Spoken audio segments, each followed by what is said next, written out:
players, fans put CBA center stage. During WNBA All-Star Weekend, it was a simple message emblazoned across the shirts of players during warm-ups before Saturday's WNBA All-Star Game, but also an encapsulation of the weekend. For as successful and big as everything was about All-Star Weekend in Indianapolis, there was one prevailing topic that dominated the conversation even before the players took the floor on Saturday: the looming CBA expiration. The WNBA's growth has been rapid and seismic. Unsurprisingly, the city of the league's most popular team turned out in a big way. Fans came out in droves, whether it was for All-Stars, WNBA players, or college athletes not even yet in the league. And yet, no matter if it was a pop-up shop, sponsored event, or a simple meet and greet, the conversation almost always came back to the same topic. And it was the fans who got the final word on the matter. Following Team Collier's 151-131 win, and during the MVP ceremony for Captain Nafisa Collier, the fans drowned out WNBA Commissioner Kathy Engelbert with "Pay Them" chants. The current collective bargaining agreement is set to expire on October 31st. The aforementioned growth of the league means that it has completely outgrown its current CBA in many ways, and drastic changes are needed. A fitting tone setter for the weekend saw nearly 40 players meet with the owners and Engelbert for negotiations on Thursday. The feeling that emerged from that meeting, however, was frustration more than anything else. The league's growth, specifically in recent seasons, has started to shed light on the need for significant improvement in the new CBA, creating an unavoidable dichotomy apparent throughout the weekend.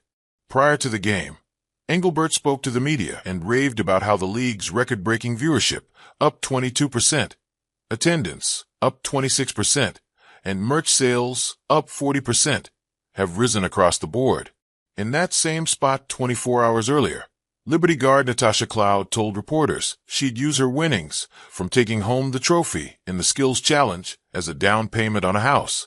To further illustrate how outdated the CBA is, the league currently pays out only $2,575 to the winners of Friday's events.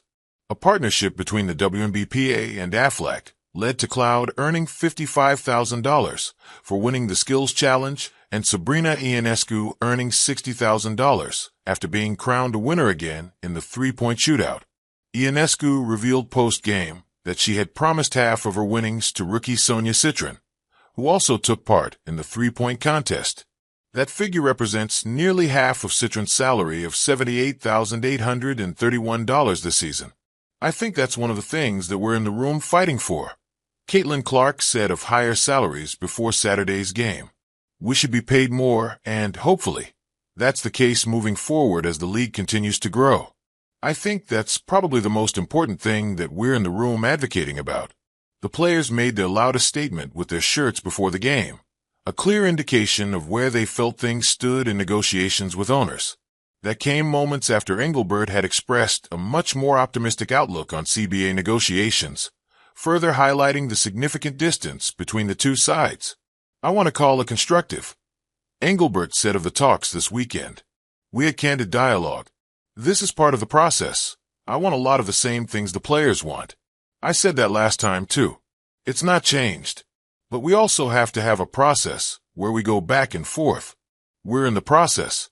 Again, I'm still really optimistic that we'll get something done that will be transformational, and next year at All-Star we'll be talking about how great everything is. Obviously, there's a lot of hard work to be done on both sides to get there. To call this upcoming CBA important would be quite the understatement. The league's increase in popularity has been akin to a rocket ship taking off. The question now is, what type of rocket will the league mimic? A miniature model that quickly comes back down to Earth when tossed into the air, or a NASA spaceship that heads into the great unknown and keeps rising? This next CBA will go a very long way in determining what that future looks like. A CBA deal is 7 years, Collier said. You never know how much longer you have to play, and so obviously I'm taking this really seriously for myself, but also for the future generations. We are setting up the next CBA. You always have to think about that as well, and so the decisions that are made here affect a lot of people, and so of course we're taking it really seriously. As much as the players may have a unified message, getting the backing of the fans, felt like a substantial development, too. Delivering the message was important, but gaining a foothold in the court of public opinion was even more significant. It was a very powerful moment, said Kelsey Plum, the current first vice president of the WNBPA.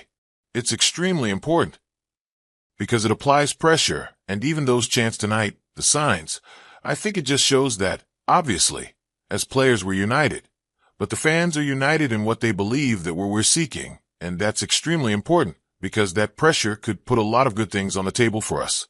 Plum called it a successful weekend because of their ability to bring awareness to the matter, but ultimately, the weekend represented many things.